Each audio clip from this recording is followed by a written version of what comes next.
எல்லாருக்கும் வணக்கம். எல்லாம் நலமா இருக்கீங்களா? இன்னைக்கு வந்து பாத்தீங்கன்னா தம்ப்நெயில் பார்த்துட்டு வந்திருப்பீங்க. ஆடம்பரம் அவசியமாகிறதா அப்படின்னு சொல்லிட்டு. இந்த சமீபமா ஒரு 4 நாளா வந்து பாத்தீங்கன்னா நிறைய ஃபங்க்ஷன் நம்ம அட்டன் பண்ணியிருப்போம். நல்ல முகூர்த்த நாள், வளர்பிறை முகூர்த்தம் அப்படிங்கிறனால நிறைய நம்ம வந்து அட்டன் பண்ணியிருப்போம். அதுல கூட நான் ஒரு வீடியோ வந்து போட்டிருப்பேன். ஒரே நாள்ல இத்தனை ஃபங்க்ஷனா அப்படின்னு சொல்லி நான் போட்டிருப்பேன். அந்த வீடியோ பார்க்காதவங்க கூட பாருங்க. அதே மாதிரி இன்னைக்கு வந்து இது ஏன் நான் சொல்ல வரேன் அப்படிங்கிறதையும் ஸ்கிப் பண்ணாம பாருங்க. ஏன்னா நம்ம கமெண்ட் பண்றதுக்கு முன்னாடி அந்த வீடியோ முழுசா பார்த்தாதான் நமக்கு வந்து நான் என்ன சொல்ல வரேன்னு தெரியும். தம்ப்நெயில்ல இருக்கிறதுக்கும் நம்ம சொல்ல போற விஷயத்துக்கும் ஒத்து போகும். ஆனா என்னோட பார்வையில அதை நான் வேற மாதிரி நான் பாக்குறேன். அதனால வந்து பாத்தீங்கன்னா வீடியோவை ஸ்கிப் பண்ணாம பாருங்க. என் சேனலை சப்ஸ்கிரைப் பண்ணாம பாக்குறவங்க தயவு செய்து சப்ஸ்கிரைப் பண்ணிட்டு பாருங்க. இப்ப ஆடம்பரம் அவசியமாகிறதா அப்படின்னு நம்ம சொல்றோம். இதுல வந்து பாத்தீங்கன்னா நம்ம யாருக்கிட்ட பணம் இருக்கோ, யார் வந்து வசதியா இருக்காங்களோ அதை வச்சுதான் நம்ம ஆடம்பரமா இருக்காங்களா இல்ல அவங்கள வச்சுதான் எளிமைக்கும் ஒரு டெபினிஷன் கொடுக்குறோம். புரியலன்னு நினைக்கிறேன். இப்ப எக்ஸாம்பிளுக்கு இப்ப ரஜினி சார் இருக்காருன்னு வச்சுக்கோங்க. ஆக்டர் ரஜினி சார் அவர் வந்து ஒரு பேட்டியில சொன்னாரு, நான் வந்து பாத்தீங்கன்னா என்னை பார்த்து எல்லாம் ரொம்ப சிம்பிளா இருக்கீங்க சார், ரொம்ப சிம்பிளா இருக்கீங்க சார்ன்னு சொல்றாங்க. ஆனா வந்து நான் வந்து போறது வந்து ஒரு ஆடி கார்ல போறேன். அதே மாதிரி 5 ஸ்டார் ஹோட்டல்ல தங்குறேன். நல்ல ஃபுட்டு வந்து காஸ்ட்லியான ஃபுட்டா சாப்பிட்றேன்.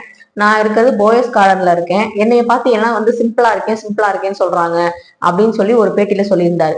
அதை யோசிச்சு பார்த்தா உண்மைதான். அவர் வந்து சிம்பிளா இல்ல, அவரோட ட்ரெஸ் வந்து பாக்குறதுக்கு வேணா எளிமையா இருக்கலாம். ஆனா அவரோட வாழ்க்கை முறை பாத்தீங்கன்னா ஆடம்பரமா தான் இருக்கும். அவரால் நம்மள மாதிரி ஃப்ரீயா ஒரு கடைக்கு போய் ஒரு டீ கடையில போய் கூட டீ குடிக்கிறதுக்கு கூட அவர் வந்து தன்னோட முகத்தை மறைச்சிட்டு போற மாதிரி தான் இருக்கும் இல்லைங்களா? அப்ப அது வந்து பாத்தீங்கன்னா அவர்கிட்ட வந்து செல்வம் இருக்கு. அவர் வந்து ஒரு சூப்பர் ஸ்டார். ஆனா அவரை வச்சுதான் அவர் போட்டிருக்க ட்ரெஸ், அவர் பேசுற முறைகளை வச்சு அவர் எளிமையா இருக்காருன்னு சொல்றாங்க. இதே நம்ம விஷயத்துக்கு வருவோம். இப்ப நம்ம பக்கத்து வீட்லயோ இல்ல எழுத்து வீட்லயோ நம்மளே எடுத்துக்கோங்களேன். நம்ம கிட்டயும் வந்து நம்ம பணம் வச்சிருக்கோம். ஆனா வந்து பெருசா எதுவும் பண்ணாம ஆடம்பரம் பண்ணாம இருக்கிற இடம் தெரியாம இருக்கோம்னு வச்சுக்கோங்க. நம்மள என்ன சொல்லுவாங்க? பணத்தை வச்சுக்கிட்டு என்னதான் பண்றாங்களோ, கஞ்சத்தனமா இருக்காங்க, கஞ்ச பீஸ் நிறைய இருக்காங்க, இதெல்லாம் என்னதான் பண்றதோ, யாருக்கும் வந்து ஒரு வாய் சோறு கூட வாங்கி தர மாட்டேங்கிறாங்க அப்படின்னு தான் சொல்லுவாங்க.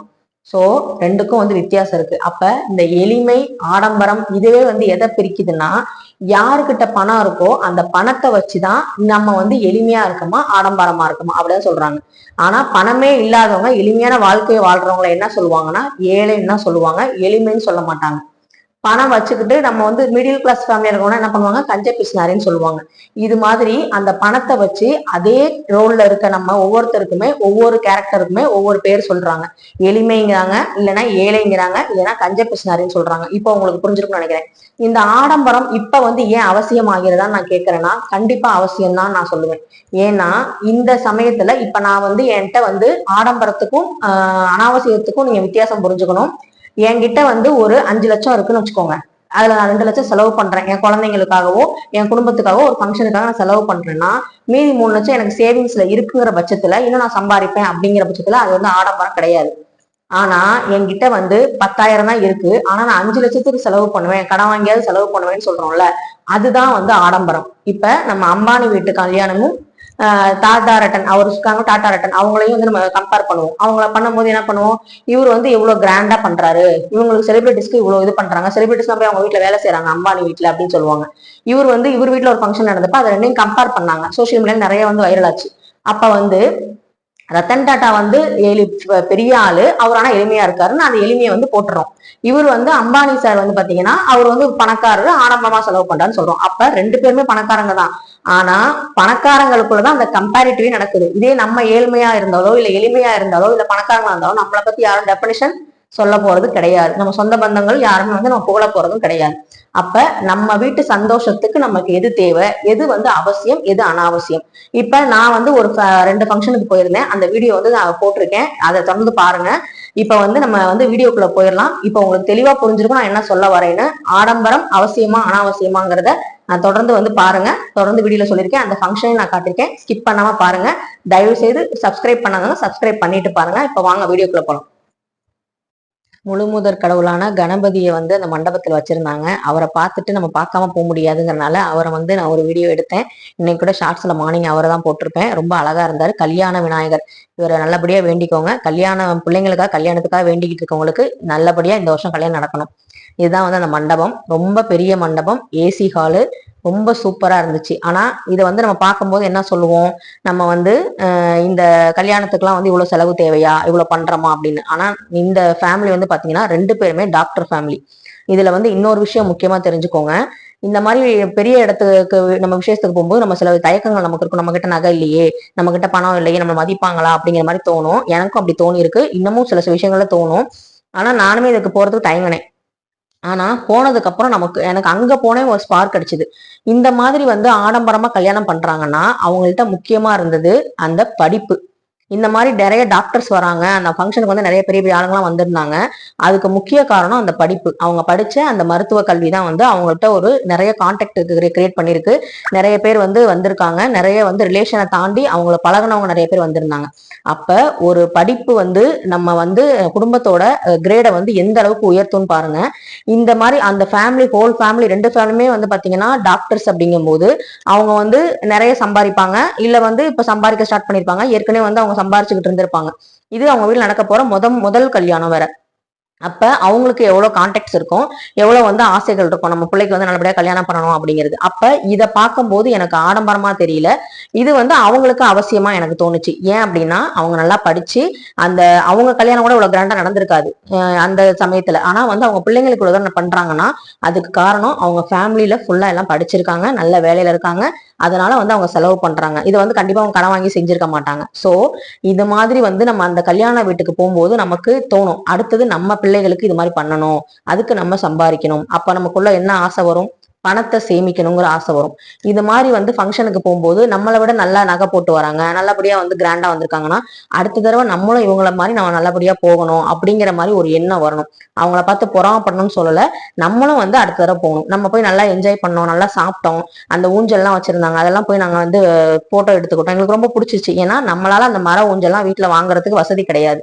ஆனா அந்த மாதிரி ஒரு இடத்துக்கு போகும்போது நம்ம வந்து அவங்கள குறை சொல்லி பேசுறதோ, இவ்வளவு ஆடம்பரம் தேவையா நம்ம வந்து விமர்சனம் பண்றதை விட அங்க நம்ம என்ஜாய் பண்றதை பண்ணிட்டு அவங்கள நல்லபடியா வாழ்த்திட்டு நல்லா சாப்பிட்டுட்டு மனசார வாழ்த்திட்டு நம்ம வந்து யோசிக்கணும், அடுத்து வந்து இவங்கெல்லாம் எப்படி இப்படி செலவு பண்றாங்க, அவங்க கிட்ட எப்படி பணம் சேருது, நம்ம கிட்ட ஏன் சேர மாட்டேங்குது அப்படிங்கிறத யோசிக்கணும்.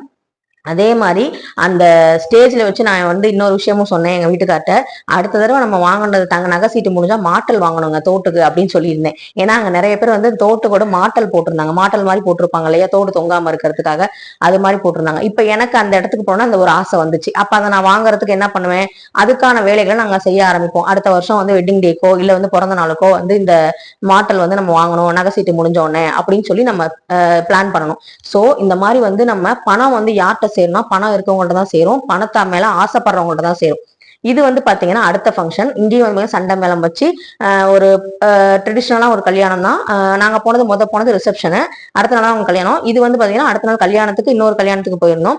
இங்கேயும் வந்து பாத்தீங்கன்னா அவங்க சக்திக்கு ஏத்த மாதிரி அவங்களும் மண்டபத்தை நல்லா டெக்கரேட் பண்ணி ஐயர்லாம் வச்சு நல்லா வந்து பாத்தீங்கன்னா நல்லா செலிப்ரேட் பண்ணியிருந்தாங்க. ஸோ அப்ப நம்ம வந்து நம்ம வாழ்க்கையில நம்ம அடுத்த லெவலுக்கு போறோம், நம்ம கிட்ட இருக்க காசை வந்து செலவு பண்றோம்னா இந்த மாதிரி சில ஃபங்க்ஷனுக்கு போகும்போது நமக்குள்ள ஒரு ஸ்பார்க் அடிக்கும், நமக்கும் அடுத்த லெவல் நம்ம குடும்பத்துக்கு இது மாதிரி ஏதாவது பண்ணணும், நம்ம பிள்ளைகளுக்கு இது மாதிரி செய்யணுங்கிற ஒரு ஆசை வரும்.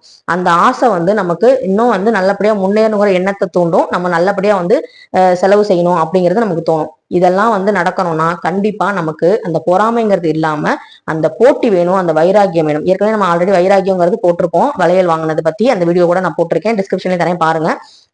இதனால என்ன எனக்கு இன்னொரு நல்லதுன்னா, வெக்காளியம்மன் கோவிலுக்கு நான் போனேன், வெக்காளியம்மனை எங்க வீட்டுக்கும் கூட்டிட்டு வந்துட்டேன். அந்த கோவில் பக்கத்துலதான் அந்த மண்டபம். சோ வந்து பாத்தீங்கன்னா நமக்கு நடக்கிற எல்லாமே நல்லதா தான் நடக்குது, நம்ம நினைச்சோம்னா நமக்கு கண்டிப்பா நல்லதா தான் நடக்கும். இப்ப பணக்காரங்களை பார்த்து நம்ம வந்து ஏங்கக்கூடாது, பொறாமப்படக்கூடாது, எதுவும் பண்ணக்கூடாது. நமக்கு அந்த மாதிரி ஏன் சேரலாம் நம்ம யோசிச்சு அதுக்கான வழிமுறைகள் என்னவோ அதை தான் பார்க்கணுமே தவிர நம்ம வந்து மத்தவங்களோட நம்ம கம்பேர் பண்ணிக்கவே கூடாது. அது வந்து ரொம்ப ரொம்ப தவறான விஷயம். இந்த ஃபங்க்ஷனுக்கு நான் போனதுல இதான் கத்துக்கிட்டேன், படிப்பு இருந்தா நம்மளோட லைஃப் ஸ்டைலும் நம்மளோட குடும்பத்தோட அடுத்த லெவல் வந்து இன்னும் உயரும். நம்ம பிள்ளைங்களை அப்ப நல்லபடியா படிக்க வைக்கணும். அவங்க கல்யாணத்துக்கும் அவங்க ஃபங்க்ஷனுக்கும் வந்து இந்த மாதிரி டாக்டர்ஸ், இன்ஜினியர்ஸ், கவர்மெண்ட் ஆபீசர்ஸ், இந்த மாதிரி பெரிய பெரிய ஆளுங்கலாம் வரணும், நம்ம ரிலேட்டிவ்ஸ் எல்லாருமே வந்து வரணும், நம்மளை பார்த்து சந்தோஷப்படணும், பெருமைப்படணும் அப்படின்னு எனக்கும் தோணுச்சு. உங்களுக்கு இந்த வீடியோ பார்த்து தோணுச்சுன்னா கண்டிப்பா லைக் பண்ணுங்க. எல்லாத்தையுமே பாசிட்டிவா பார்த்தா நமக்கு எல்லாமே பாசிட்டிவா தான் நடக்கும். நம்ம எண்ணங்கள் தான் நம்ம வந்து வெளிப்பாடு, நம்மளோட செயல். அதனால கடவுள் நம்பிக்கையோட நம்ம எண்ணங்களை வந்து நம்ம பாசிட்டிவா வச்சுக்கலாம், நல்லதே நினைப்போம், நமக்கு நல்லதே கண்டிப்பா நடக்கும்.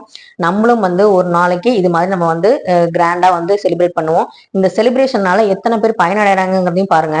இந்த மண்டபத்துக்காரங்க பயனடைவாங்க, சமையல்காரங்க பயனடைவாங்க, அப்புறம் டிஜேக்கு பண்ற அந்த வேலை செய்யறவங்க இது பண்ணுவாங்க, அப்புறம் வந்து டெக்கரேஷன் பண்றவங்க, அப்புறம் பியூட்டிஷியன், இந்த மாதிரி வந்து பாத்தீங்கன்னா நிறைய பேர் வந்து இதனால பயனடைவாங்க. அதே மாதிரி அந்த இலை எடுக்கிறது கூட சில பேர் வந்து ஆள் போட்டிருப்பாங்க. அந்த மாதிரி ஏழையா இருக்கவங்க, இதை வச்சு சம்பாதிக்கிறவங்க கூட இதனால பயனடைவாங்க. நம்ம எல்லாமே வந்து எளிமையா செய்யணும், எளிமையா செய்யணும்னா நம்ம செலிப்ரேஷனே பண்ணாம இருந்தாலும் நல்ல நிறைய பேர் வந்து பாதிக்கப்படுவாங்க. இந்த பண்டிகைகள், இந்த மாதிரி விழாக்கள், இந்த மாதிரி விசேஷங்கள்லாம் வச்சதுக்கு காரணம் இந்த மாதிரி ஆட்களும் பிழைக்க வேண்டும் அப்படிங்கிறதுக்காக தான் வந்து இந்த மாதிரி எல்லாம் பண்ணியிருக்காங்க. இந்த மாதிரி முன்னோர்கள் வகுத்து வச்சிருக்காங்க. எல்லாருமே நல்லபடியா பிழைக்கணும், எல்லாருமே முன்னேறணும் அப்படிங்கிறது தான் வந்து அவங்க நம்ம பார்க்கணுமே தவிர, இந்த கல்யாணத்துக்கு போகும்போது எனக்கு என்ன தோணுச்சுன்னா, இந்த இந்த இத்தனை தொழிலாளர்கள், இந்த இசைக்கலைஞர்கள், அந்த சண்டமேளம் வாசிச்சவங்க, சாப்பாடு வந்து இலை எடுத்தவங்க, அவங்க எல்லாம் வந்து இது மூலமா ஒரு வருமானம் ஈட்டி இருப்பாங்க இல்லையா, அவங்களும் மனசார வாழ்த்தி இருப்பாங்க, நல்ல சாப்பாடு சாப்பிட்டுருப்பாங்க. ஸோ அதை நம்ம பார்க்கலாம். இனிமே ஃபங்க்ஷன் போனீங்கன்னா இந்த வந்து நீங்க யோசிங்க, அடுத்து நம்ம எப்படி அடுத்த லெவல் உயர்றது, இவங்க எப்படி வந்து உயர்ந்தாங்க அப்படிங்கறத யோசிங்க, நம்மளும் தானாவே உயர்வோம். இந்த வீடியோ உங்களுக்கு பிடிச்சிருந்தா கண்டிப்பா லைக் பண்ணுங்க, ஷேர் பண்ணுங்க, மறக்காம சப்ஸ்கிரைப் பண்ணுங்க. தேங்க்யூ.